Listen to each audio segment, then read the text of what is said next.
Família Nova Estação, bem-vindos a mais um culto online.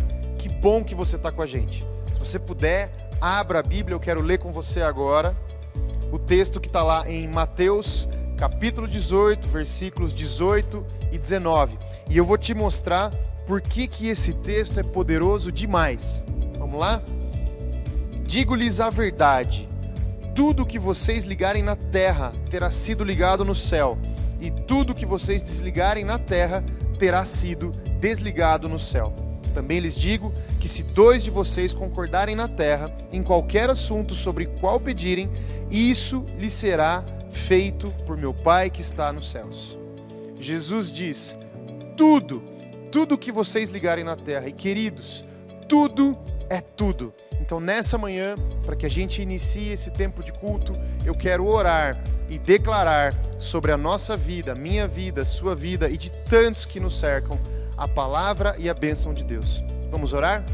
Pai, sobre todas essas coisas nós queremos pedir a Tua bênção.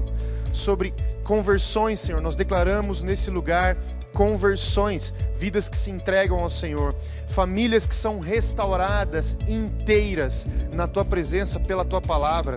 Senhor, nós abençoamos as crianças, os nossos filhos, aqueles que já nasceram e aqueles que ainda nascerão. Senhor, nós glorificamos a unidade da Tua igreja nesse lugar que se reúne para Te adorar, para Te encontrar e para aprender a Tua palavra. Senhor, nós também agradecemos por todos aqueles que têm entregue as suas vidas, reconhecido o seu pecado e recebido ao Senhor como Senhor e Salvador.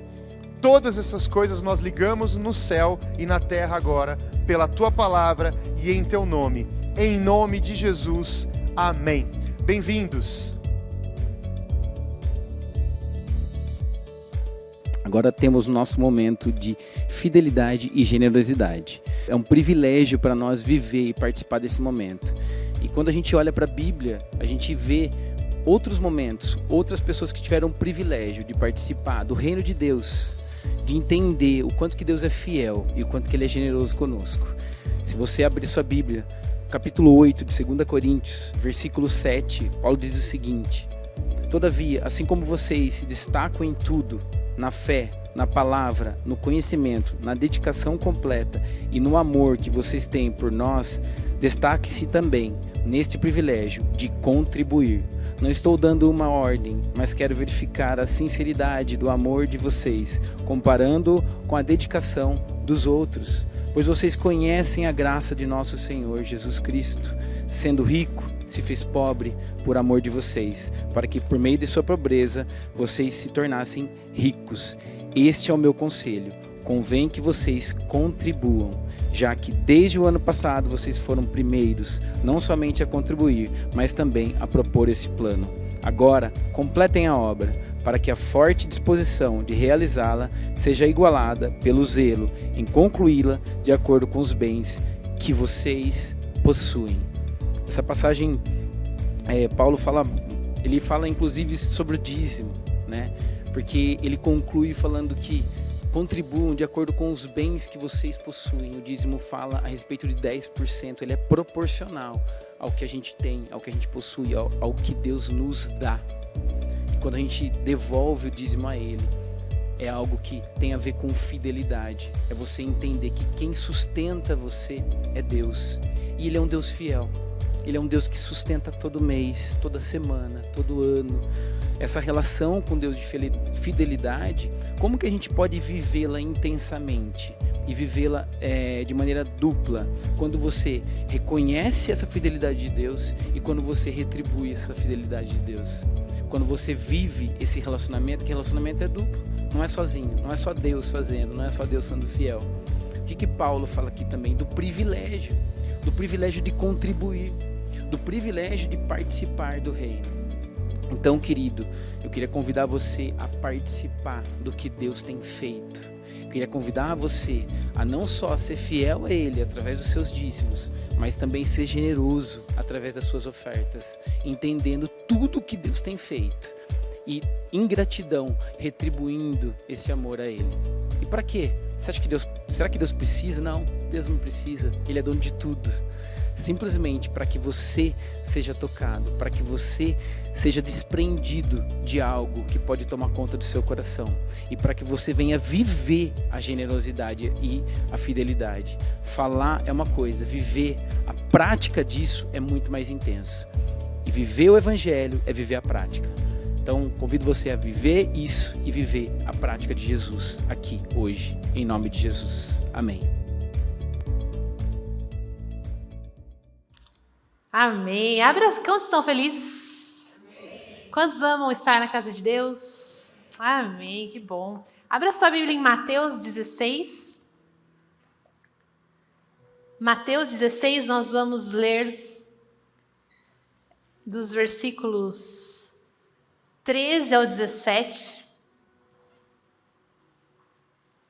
Mateus 16, do 13 ao 17, diz o seguinte: Chegando Jesus à região de Cesareia de Filipe, perguntou a seus discípulos: Quem os homens dizem que o Filho do Homem é? Eles responderam: Alguns dizem que é João Batista, outros Elias e ainda outros Jeremias ou um dos profetas. E vocês? Perguntou Jesus. Quem vocês dizem que eu sou? Então Simão Pedro respondeu: Tu és o Cristo, o Filho do Deus vivo.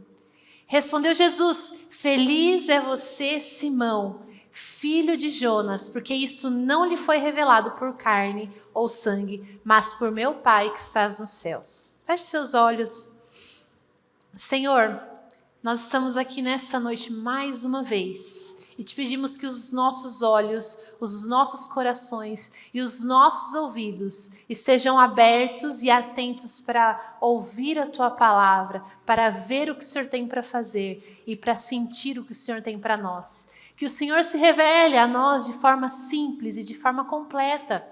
E eu oro, Senhor, para que aqueles corações que estão distantes, que o Senhor venha preencher o vazio com o Teu amor, com o entendimento da Tua graça e também com o Teu poder. Ó Senhor, e aqueles que ainda não Te conhecem, que sejam cheios de esperança e de fé. Senhor, que o Senhor fortaleça a todos, a nós todos nessa noite, e que todos nós possamos, sem exceção, sermos impactados, sermos transformados, sermos renovados através da Tua palavra, por quem Tu és e também pela Tua obra na cruz. Senhor, nós Te amamos. Jesus, nós Te amamos. E declaramos que nós não somos nada sem Ti.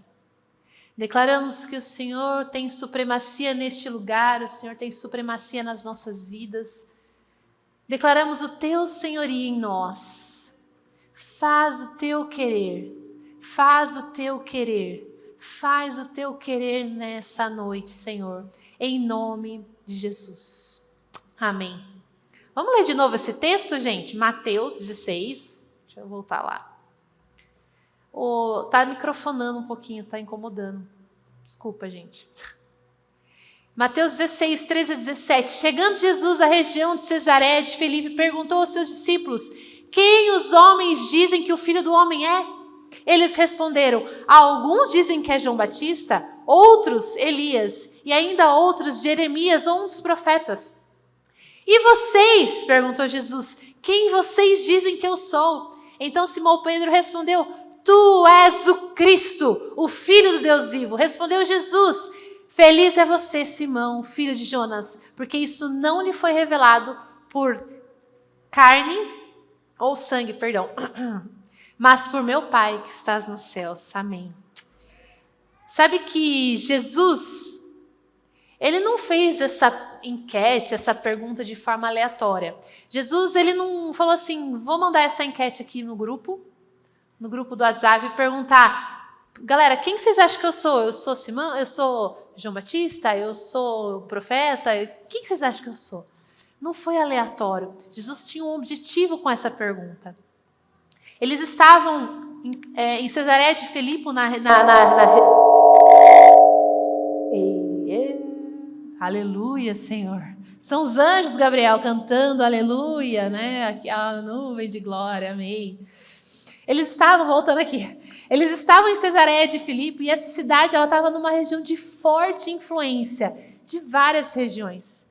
Várias religiões. Ali naquela região já havia sido centro de culto a Baal. Ali naquela região já havia sido erguido altares ao deus grego Pan. Ali naquela região de Cesareia de Filipe, também Herodes ergueu um altar em homenagem a César Augusto, que foi imperador romano. Então, em meio a tantas religiões, em meio a tantas superstições, em meio a tanta coisa diferente, Jesus se volta para os seus discípulos e fala assim: quem as pessoas estão dizendo que eu sou? E esse é o tema da minha mensagem, quem é Jesus? Quem é Jesus? E essa é uma pergunta importante, porque tudo na minha vida, na sua vida, na eternidade, todas as coisas são determinadas pela maneira como você responde a essa pergunta. Quem é Jesus? E o povo estava confuso. Quem que é essa pessoa? Pô, cara legal, ele cura. Bom, esse cara aí vale a pena seguir. Faz milagres, multiplica pães, peixes. E as pessoas começaram a falar: Jesus é aquele lá, é o João Batista. Jesus é Elias. Jesus é um dos antigos profetas que ressuscitou. Esse é Jesus. E começaram a comparar Jesus como um grande homem, um grande profeta, uma pessoa aleatória. E havia muitas opiniões do povo sobre Jesus, mas não havia uma coisa que é a verdade. O povo não foi capaz de discernir que aquele cara, que aquele Jesus era o próprio Filho de Deus. E essa confusão, multi-opiniões, né, de quem é Jesus existe até hoje, não é verdade? Então todo mundo tem uma opinião sobre Jesus, todo mundo acha alguma coisa, todo mundo quer falar alguma coisa. Os gnósticos, por exemplo, eles não acreditam na divindade de Jesus. Outros ainda não acreditam na eternidade de Jesus. Ainda tem aqueles que acham que Jesus é só um homem que morreu e beleza. Ou que ele foi um ser iluminado.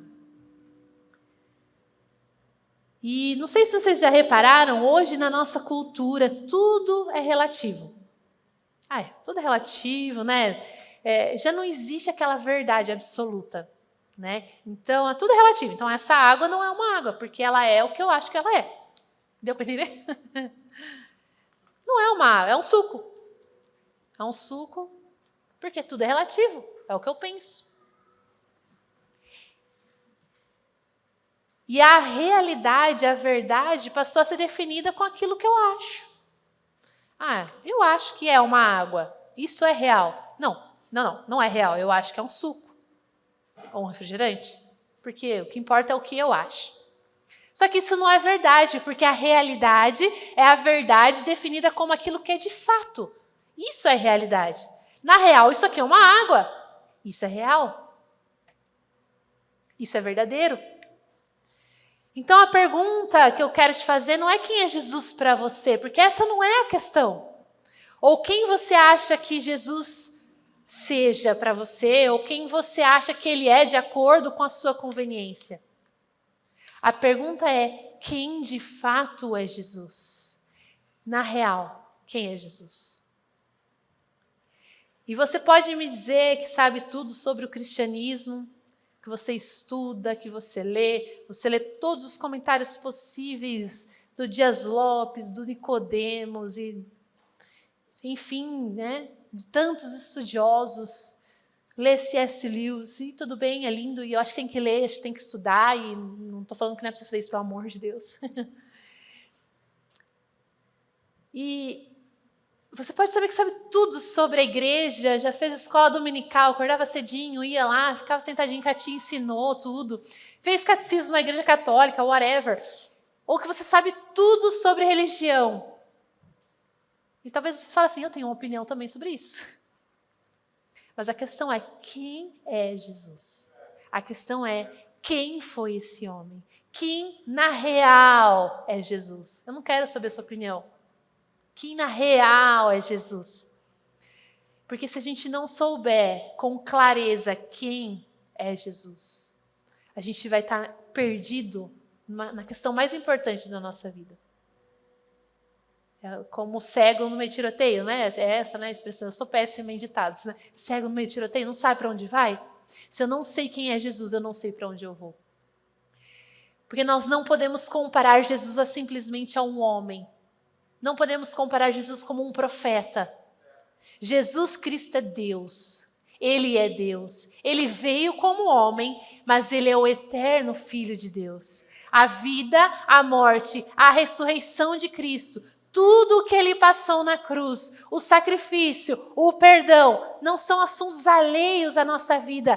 Tudo isso é a essência do cristianismo. Tudo isso é o que Jesus é. Se eu não tenho discernimento real de quem é Jesus, eu te faço uma pergunta que eu me fiz e eu quero que você reflita. Será que de fato eu sou cristão? Porque o cristianismo é muito mais do que um conjunto de regras. O cristianismo é muito mais de um conjunto de doutrinas, de condutas. O cristianismo é uma pessoa. O cristianismo é uma pessoa. O cristianismo é Jesus. É Jesus Cristo. Ele é o centro. Ele é o eixo. Ele é o alvo. Ele é a base. Só Ele. Não existe vida fora de Jesus Cristo. Não existe redenção fora de Jesus Cristo. Não existe esperança fora de Jesus. E o escândalo do cristianismo é que Jesus não é um salvador. Porque se eu chegar na mídia e falar assim, você sabia que Jesus é um salvador? A mídia inteira aceitaria Jesus. Pô, esse cara é legal, hein? Esse cara aí, ó, faz milagres, ele nos salva. Um salvador legal. Os estudiosos, as grandes mentes, poxa, que esse cara aí faz uma coisa legal mesmo, né? Ele traz boas palavras, tem sabedoria, interessante. Pô, legal. O escândalo do cristianismo é que Jesus não é um Salvador, ele é o Salvador. Ele é o Senhor. Se ele fosse só mais um, até os ímpios o aceitariam. E o escândalo é isso, porque Jesus, ele é o Senhor, ele é o caminho, ele é o profeta. E quem contradizer isso? E quem contradizer isso está errado, isso é um escândalo. É um escândalo. Agora, como cristãos, nós precisamos entender que negar a esse escândalo, ou tentar se esquivar dele, tentando se adaptar a sua fé. A minha fé tem que estar compatível aqui com a galera. Cara, você está negando a esse Jesus. Porque ele não disse que ele é uma verdade, uma vida. Ele disse, eu sou o caminho, eu sou a verdade, eu sou a vida. João 14,6. O caminho, não um caminho. A verdade, não uma verdade. E a vida. Então a pergunta que eu quero te fazer, eu quero que você saia daqui refletindo sobre isso é: o que você diz a respeito de Jesus? É a mesma pergunta que ele fez aos seus discípulos. E eu quero que você feche seus olhos, reflita: o que é a minha vida? O que na minha vida, o que eu tenho falado, quem é Jesus? Será que eu tenho vivido de maneira que eu estou deixando Ele me moldar, deixando Ele trabalhar na minha vida? Ou será que eu tenho vivido uma mentira? Quero que você abra sua Bíblia agora em Colossenses 1. Colossenses 1, nós vamos ler dos versículos 13 ao 23. Colossenses 1, do 13 ao 23.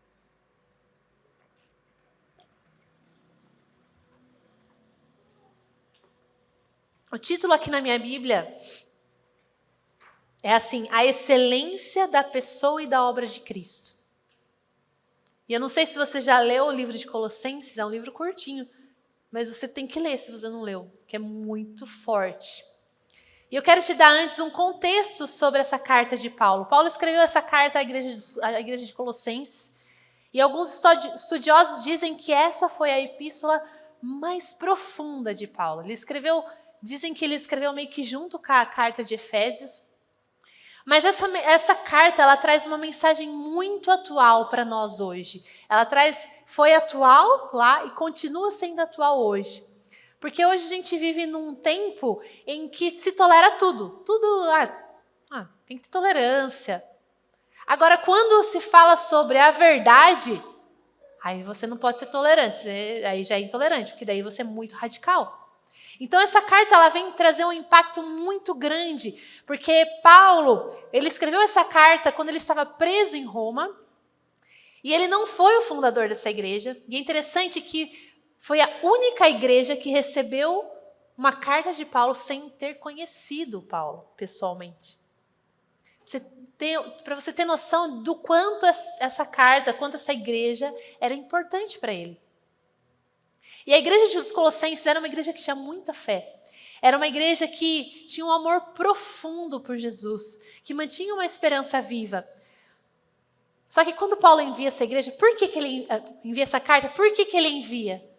Porque a igreja de Colossenses, é importante você entender essa parte, a igreja de Colossenses, ela foi formada por diversas pessoas que vieram do paganismo. Então existia muita coisa, muita ideia estranha. Existia muita heresia no meio do povo. Tem que fazer isso, tem que fazer aquilo, tem que fazer isso, tem que fazer aquilo. Melhor fazer isso. Né? E aí Paulo falou, tem que escrever essa carta, que chegou até Paulo, que estava rolando essas conversas lá. E Paulo manda essa carta. E fala assim, cara, ei, volta, olha aqui, vamos lá. Esse é o contexto da carta de Paulo. E nenhum outro livro no Novo Testamento apresenta de forma mais completa a autoridade universal de Jesus Cristo. Nenhum outro livro no Novo Testamento defende tanto, com tanto amor e cuidado essa autoridade. Então, vamos ler junto comigo, Colossenses 1, a excelência da pessoa e da obra de Cristo, versículo 13. Ele nos libertou do poder das trevas e nos transportou para o reino do seu Filho amado, em quem temos a redenção, a remissão dos pecados. Ele é a imagem do Deus invisível, o primogênito de toda a criação, pois nele foram criadas todas as coisas nos céus e sobre a terra, as visíveis e as invisíveis, sejam tronos, sejam soberanias, quer principados, quer potestades. Tudo foi criado por meio dele e para ele. Ele é antes de todas as coisas, nele tudo subsiste. Ele é a cabeça do corpo, que é a igreja. Ele é o princípio, o primogênito dentre os mortos, para ter a primazia em todas as coisas. porque Deus achou por bem que nele residisse toda a plenitude. Nossa, que é muito forte. E que, havendo feito a paz pelo sangue da sua cruz, por meio dele reconciliasse consigo mesmo todas as coisas, quer sobre a terra, quer nos céus. Versículo 21. E vocês, que no passado eram estranhos e inimigos no entendimento pelas obras más que praticavam, agora, porém, ele os reconciliou no corpo da sua carne, mediante a sua morte, para apresentá-los diante dele santos, inculpáveis e irrepreensíveis. Se é que vocês permanecem na fé, alicerçados e firmes, não se deixando afastar da esperança do evangelho que vocês ouviram e que foi pregado a toda criatura debaixo do céu. Nesse texto nós podemos ver que Jesus Cristo, ele é o centro da história. Jesus Cristo é o centro da criação. Jesus Cristo é o centro da salvação. Jesus Cristo é o centro do céu. No versículo 13 diz que ele nos libertou do poder das trevas e nos transportou para o reino do seu Filho amado. Jesus Cristo, ele é o Filho amado de Deus. Ele é o Filho amado de Deus. Não sei se todos já ouviram, o Hugo já contou algumas vezes, mas quando eu fui para a sala de parto para o Gael nascer, né? E foi um parto muito especial, porque já faziam 3 semanas que eu estava tendo sangramento, e foi um parto de urgência. Eu tinha acabado de jantar, o médico entrou na sala, bateu a porta, falou assim, vamos pro parto. Eu olhei pro Hugo e falei, Jesus, como assim pro parto agora? Eu acabei de jantar, né? Tipo cesárea, diz que passa mal, né? Não passei, gente. Vamos pra cesárea agora, e eu fiquei desesperada, assim, eu morria de medo. Eu ainda tenho medo da cesárea. Os poucos medos que eu tenho é essas coisas de cirurgia. Mas tudo bem, não tenho, isso não é o caso. E não sei quantos são pais aqui, mas aquela tensão, né? O primeiro filho para nascer. Aquela tensão, será que ele é perfeito, né? A gente pensa essas coisas. Aquela tensão naquela sala de parto gelada.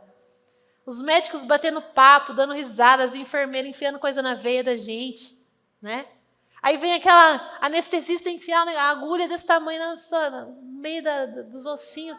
Aí você tem certeza que você vai ficar paralítico. Eu falei, agora eu não ando mais, vou andar de cadeira de roda, vou criar essa criança. Como de cadeira de roda? Não é? Mano, eu tive muito medo. E aí eu comecei a sentir aquele cheiro de queimado, né? Aquele cheiro de queimado da pele rasgando. Ai, Jesus, olha as ideias, né? Do bisturi. E do nada tiram o Gael. Eu nem senti tirar o Gael. Estava anestesiada, nem senti. E o Gael nasceu desacordado. Por isso que eu não senti, ele não chorou. Ele nasceu roxo. O Gael nasceu desacordado. E aí o Hugo falou, amor, né? Empolgado. Ele é lindo! Falei, nossa, mas cadê o menino, né? Não vieram, né? Tudo passa, né, na nossa mente. Cadê o menino? Ele é lindo, ele tem um pé gigante. Nossa, ele é grandão, ele é forte e tal. E nada desse menino chorar. O menino estava lá, um médico no coração, a enfermeira no arzinho, no respirador, roxo, sem respirar. Enfim, ele respirou. ele né, conseguiu recuperar um pouquinho a capacidade respiratória dele.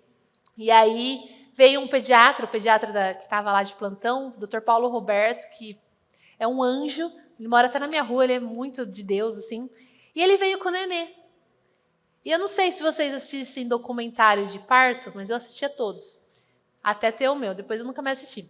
E aí, eu sempre vi aquele negócio de colocar o nenê no colo da mãe, né? E aí a ocitocina liberada, aquele negócio mágico lindo. E o menino não veio. E aí o Dr. Paulo veio com o nenê meio roxo, mas eu não consegui perceber isso. Encostou ele em mim, né, na minha cabeça. E falou assim, mãe, repete comigo. Filho, eu te amo. Filho, você é um presente para a mamãe, para o papai. Você veio para completar a nossa família. E o menino não tinha chorado ainda direito, viu, gente? Você é amado, você é desejado.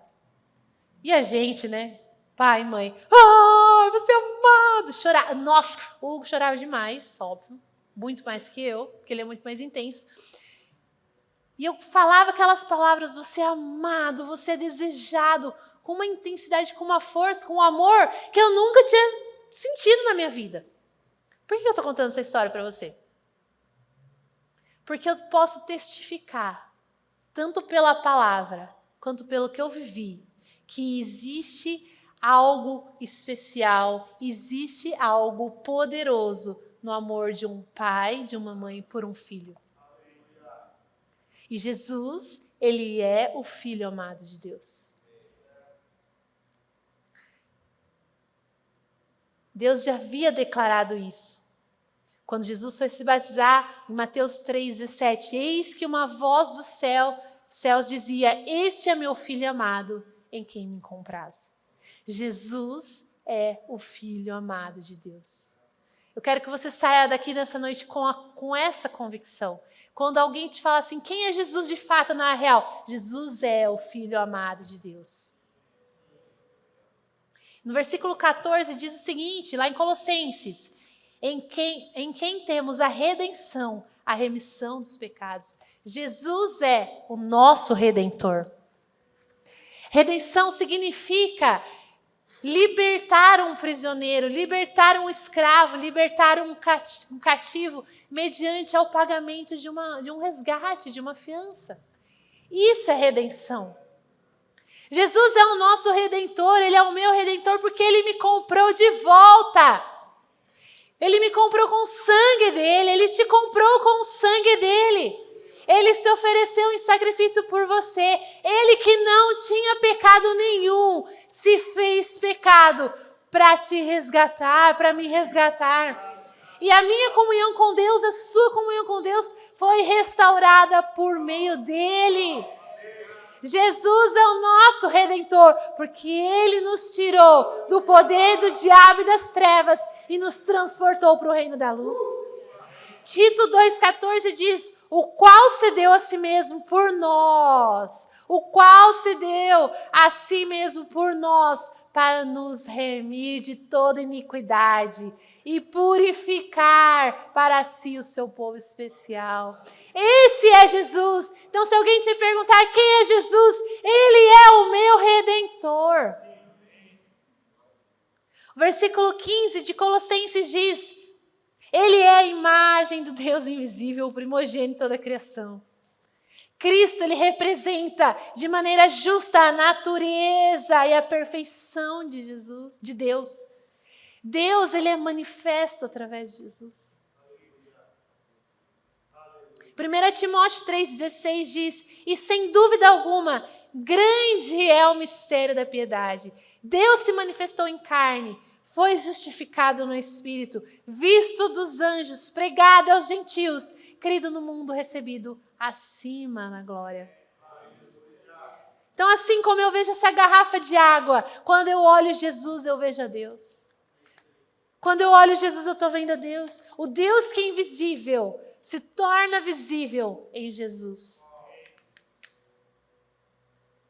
João 1,18, Deus nunca foi visto por alguém. O Filho unigênito que está no seio do Pai, esse o revelou. Jesus revela quem Deus é. Jesus, ele não apenas reflete Deus, ele revela quem Deus é por completo.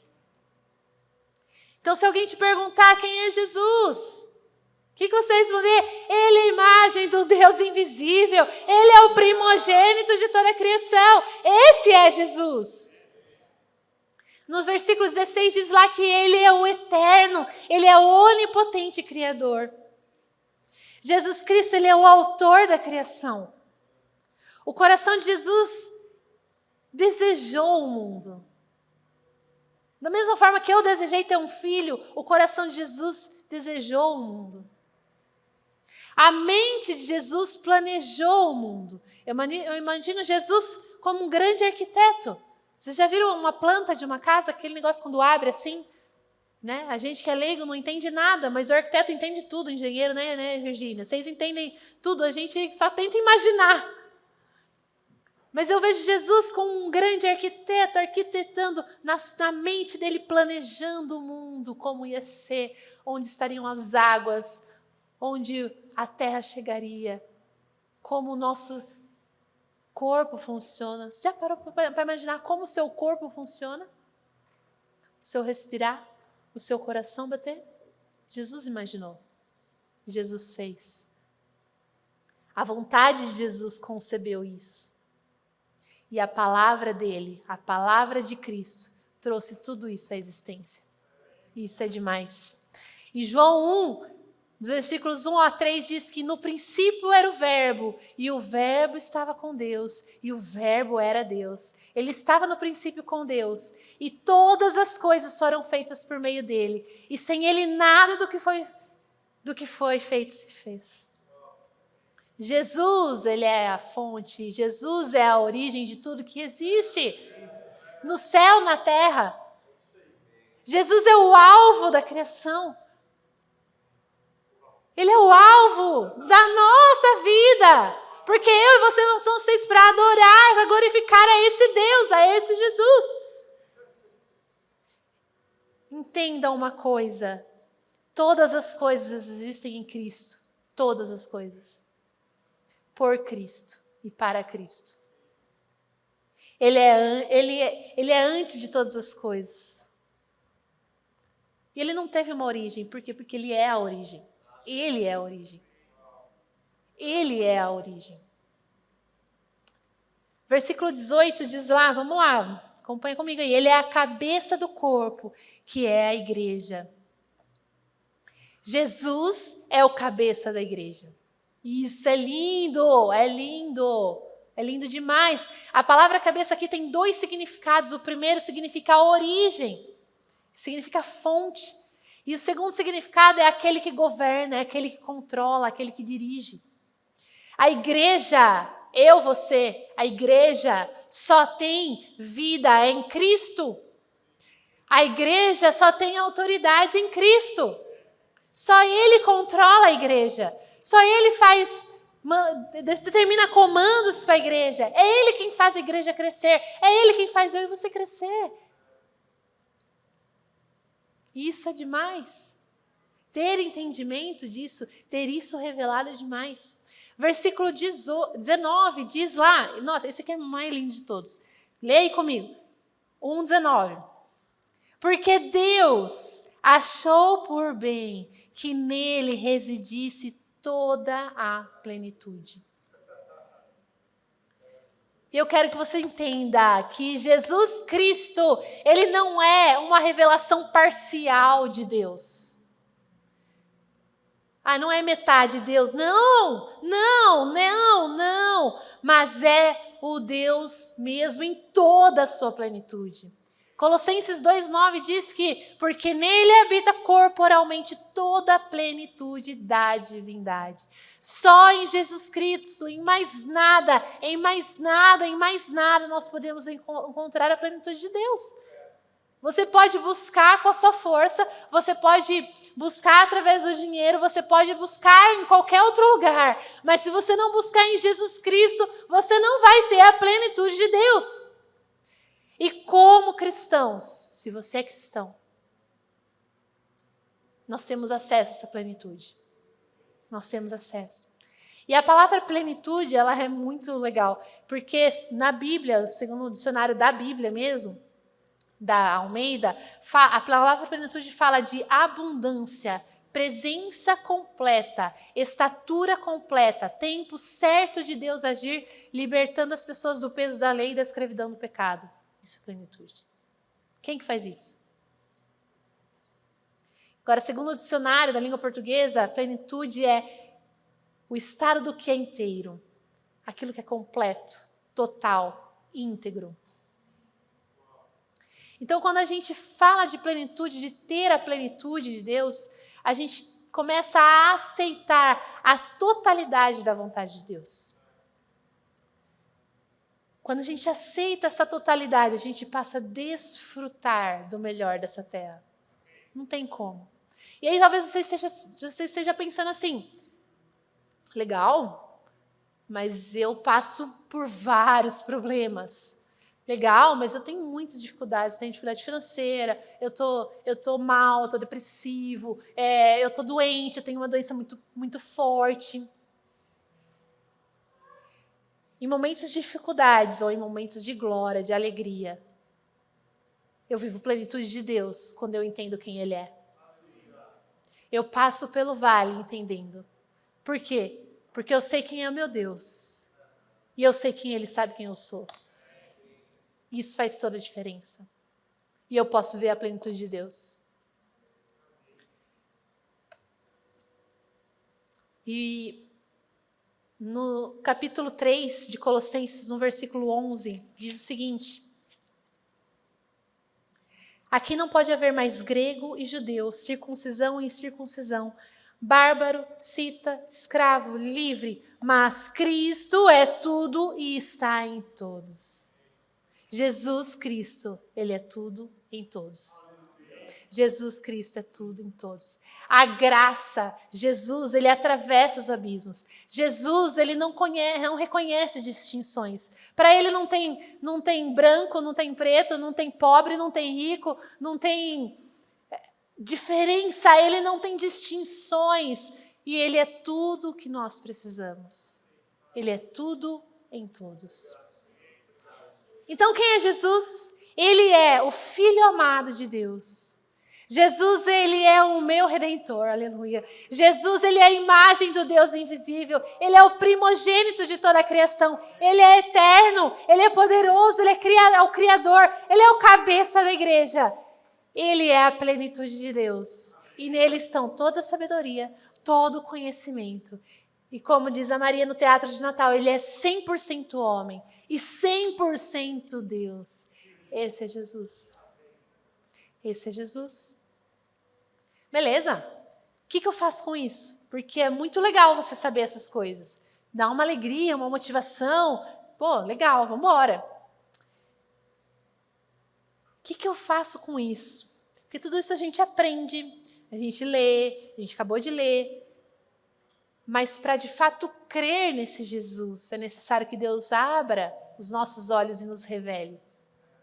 Como Jesus falou mesmo para Pedro. Pedro, quando Pedro falou, tu és o Cristo, o Filho do Deus vivo, Jesus fala assim, Pedro, você é abençoado porque isso não foi te revelado, porque você estudou por sangue, por carne, porque o Pai te revelou.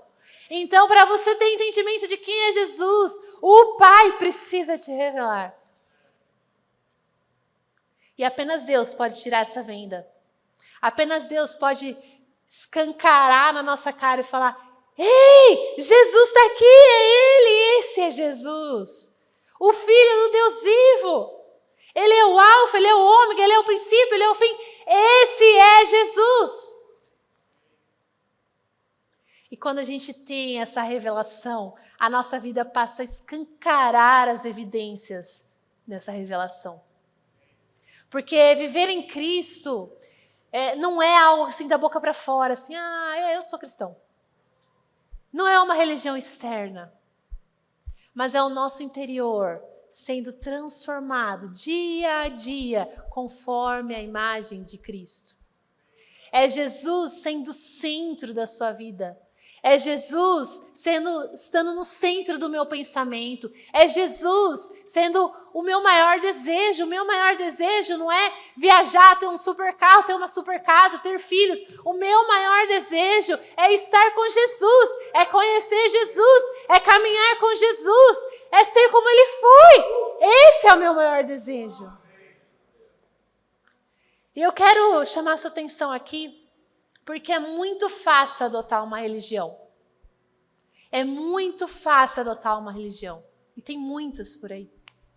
É muito fácil até você ser um seguidor de Jesus, dar um follow em Jesus lá no Instagram e seguir Ele. É muito fácil. Aliás, Jesus tinha muitos seguidores. Multidões seguiam Jesus. Só que o cristianismo não é uma religião ética e moral. O cristianismo não é sobre você comprar um livro com regras e condutas e tentar seguir essas regras. O cristianismo é sim você se deixar ser lavado, é você sim se deixar ser transformado. Em Romanos 12:2, né?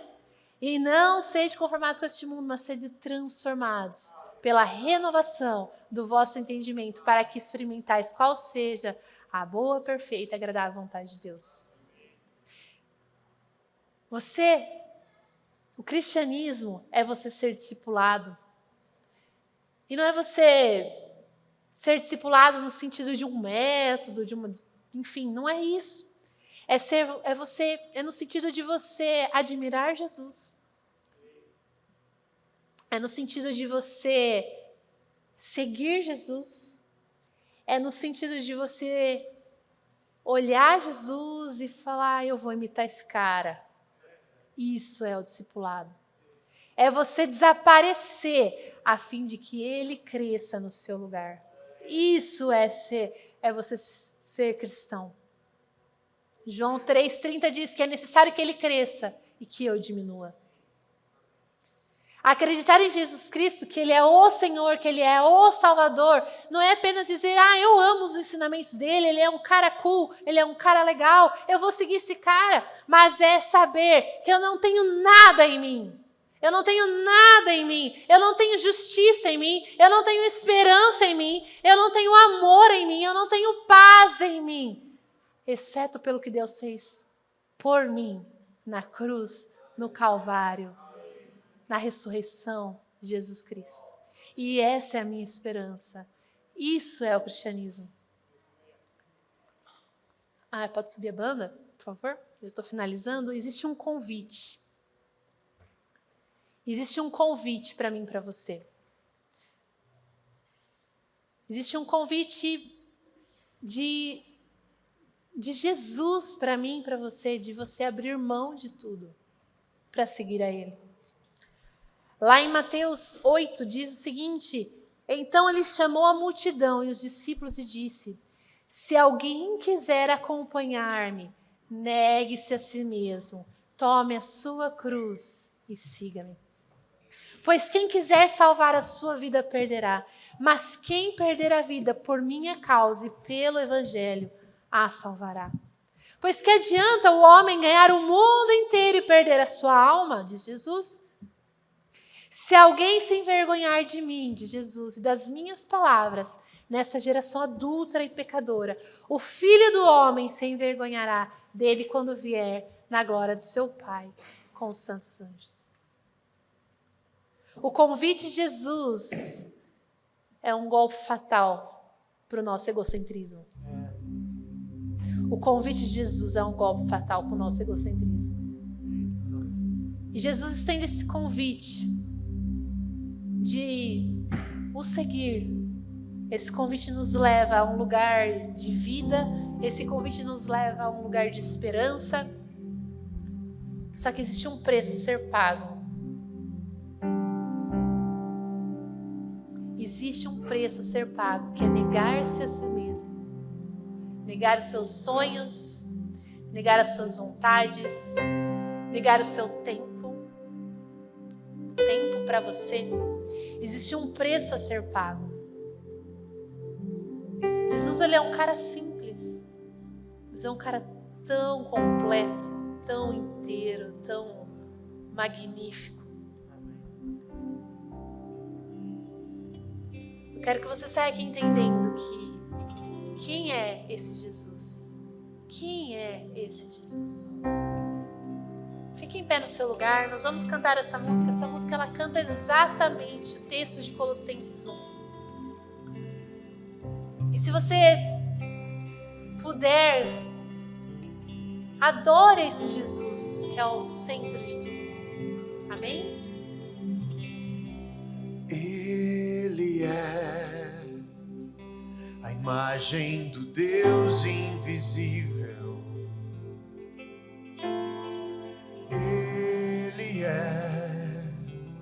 Senhor sobre a criação, pois nele foram as coisas nos céus e na terra. Sejam tronos, soberanias, poderes ou autoridades. Ele é antes de tudo e a todos sustenta pela palavra, pois foi do agrado de Deus que em tudo ele tenha supremacia.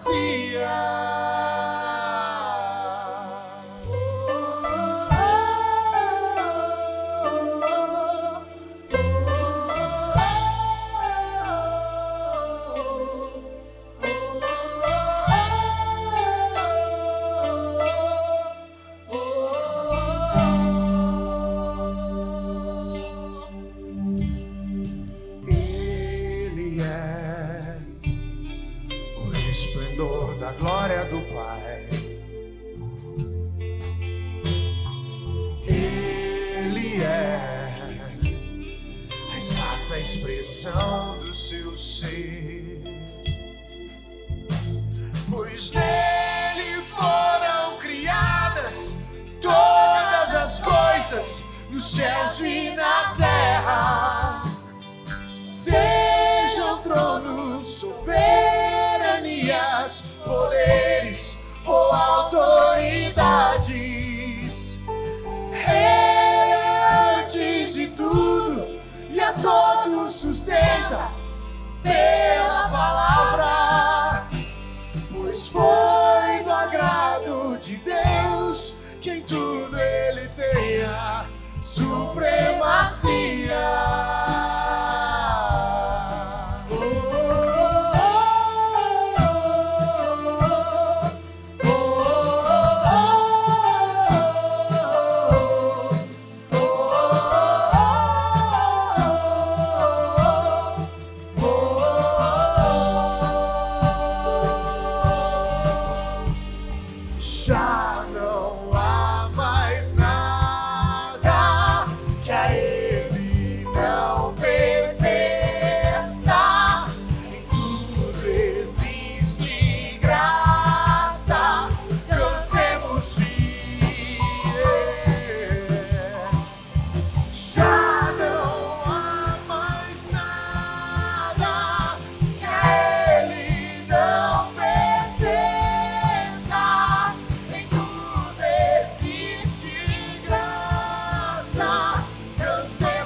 Nós declaramos que o Senhor é o Filho amado de Deus, é o nosso Redentor, o Senhor que é a imagem e semelhança do Deus vivo, o Senhor que é o primogênito de toda a criação, o Senhor que é eterno, querido. Comece a dizer palavras de adoração a esse Deus, a esse Jesus. Jesus, Tu és santo, Tu és poderoso, oh Senhor, Tu és o cabeça da igreja. Nós rendemos todo o nosso louvor, toda a nossa adoração a Ti. Nós te adoramos, nós te exaltamos. Tu és o único digno, és o único Senhor. Oh Senhor, em nome de Jesus, nós declaramos a tua santidade, declaramos que o Senhor reina nesse lugar, declaramos que a tua graça é incomparável, em nome de Jesus. Já não há mais nada que a Ele não pertença.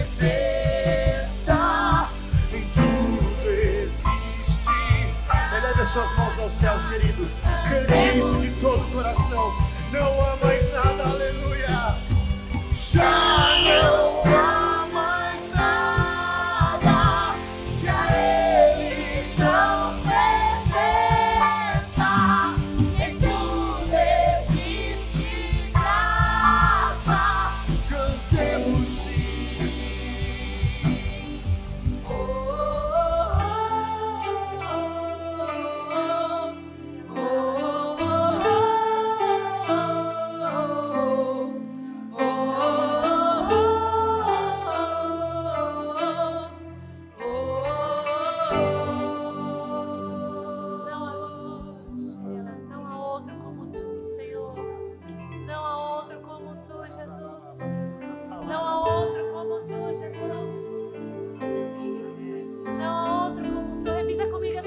Então, Senhor, eu abro a porta do meu coração.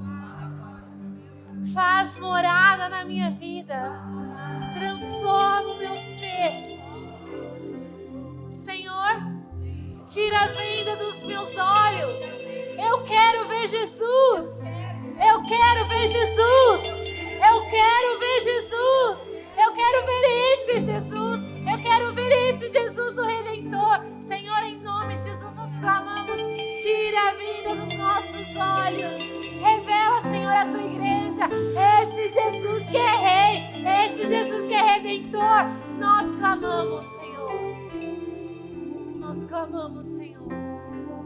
Faz assim com as tuas mãos. Faz assim. O Senhor quer derramar algo especial nessa noite. O Senhor quer derramar algo especial nessa noite. Você não pode ficar de fora. Você não pode. Derrama, Senhor, o teu Espírito. Derrama, Senhor, da tua graça. Derrama, Senhor, do teu poder. Derrama, Senhor, da tua vida. Derrama, Senhor, derrama do teu rio. Rio, flua com o teu rio de água viva neste lugar. Vem, Senhor, abençoa o teu povo, Pai. Abençoa o teu povo, Senhor. Xeria labarala, xeria cantarala barala, xeria cantarala barala, xeria. Oh,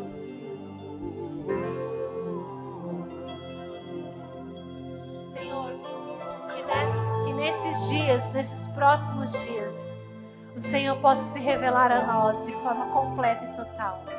Nós queremos te ver, nós queremos te imitar, nós queremos te seguir. O Senhor é tudo para nós, é tudo em nós. Tudo que nós somos, tudo que nós temos é para te honrar, para te glorificar. Tudo que nós fazemos é para o Senhor. Em nome de Jesus, em nome de Jesus, amém. Aleluia.